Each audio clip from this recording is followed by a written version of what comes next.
What's up, ladies and gentlemen of YouTube? Bookie2988 coming at you live once again through the power of the internet. I think when it comes to this console generation, I have made my bias fairly well known. I'm rooting for Xbox to catch up with PlayStation because I want an even playing field.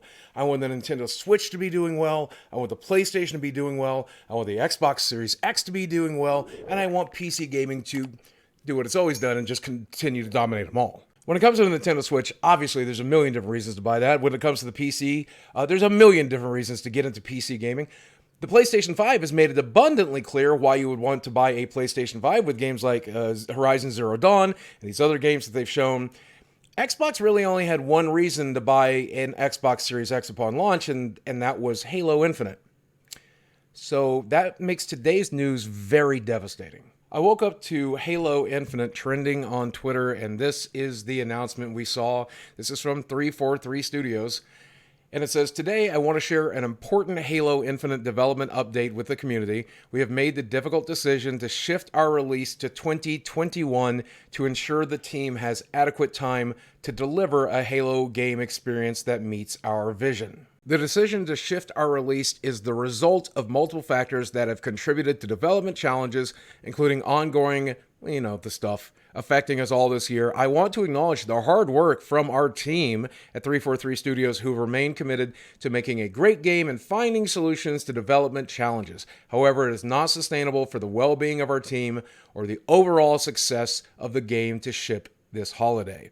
We know this will be disappointing to many of you, and we all share in that sentiment. The passion and support the community has shown over the years has been incredible and inspiring. We wanted nothing more than to play our game with the community this holiday. The extra time will let us finish the critical work necessary to deliver the most ambitious Halo game ever at the quality we know our fans expect." Let me go ahead and say here, by the way, that a game delay is always a good thing. It's always a good thing. It means less crunch time for the developers. It means a better game for the consumer. It's always a good thing, and we should always encourage game delays.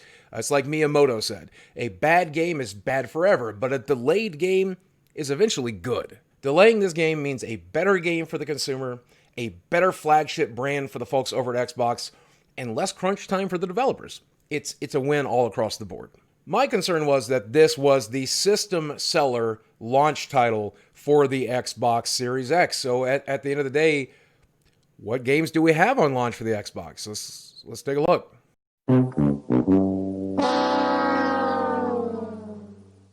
I mean, this is really devastating for someone like me who is really, really rooting for Xbox this generation. I feel like their launch window, just like last time, is going to really be overshadowed by people choosing to play on PlayStation 5 and people choosing to get, a PC. But if people get a PC, that's not all bad for Xbox now. I genuinely think Phil Spencer and the guys over at Xbox want you to buy a PC instead of a Series X. I think the Series X is the runner-up prize. Because look at this, they have Game Pass for PC as well as the Series X and the Xbox One, but all of the games that were available on Xbox One, all of the first-party exclusives, are available on the PC version of Game Pass as well, and all of the games that are coming out for the Series X, all of those first-party exclusives are also going to be on Game Pass for PC. And if for some reason, instead of only paying $15 a month to get access to those games, you'd rather pay $60 to buy them outright, you can do that too on the Windows Store. If you subscribe to Game Pass on a Series X or you subscribe to Game Pass on a PC, they still get your $15. If you buy Halo Infinite when it finally releases on the PC or you buy it on Series X, they still get their $60. They don't care where you play. And so that leads me into thinking in this next generation, for most people, there's no reason to buy a Series X. You're better off buying a PC, which gives you access to so much more than a Series X will, including all of the Microsoft games that you want to play, and then a PlayStation 5 to set next to that PC, and you should hold on to your Nintendo Switch. But as for the Series X, the most important thing here is that we are going to get a better Halo Infinite. There was a very real chance looking at that preview for that game that this game was going to flop.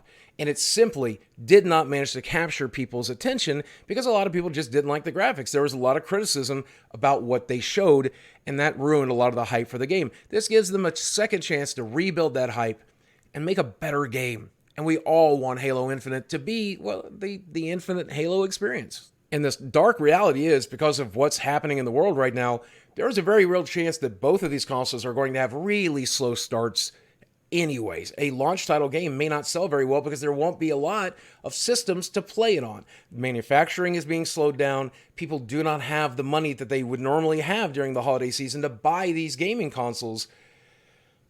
It's anybody's guess what this is actually going to turn out to look like. So good on 343 Studios and good on Xbox for doing this, even if it might end up hurting the launch.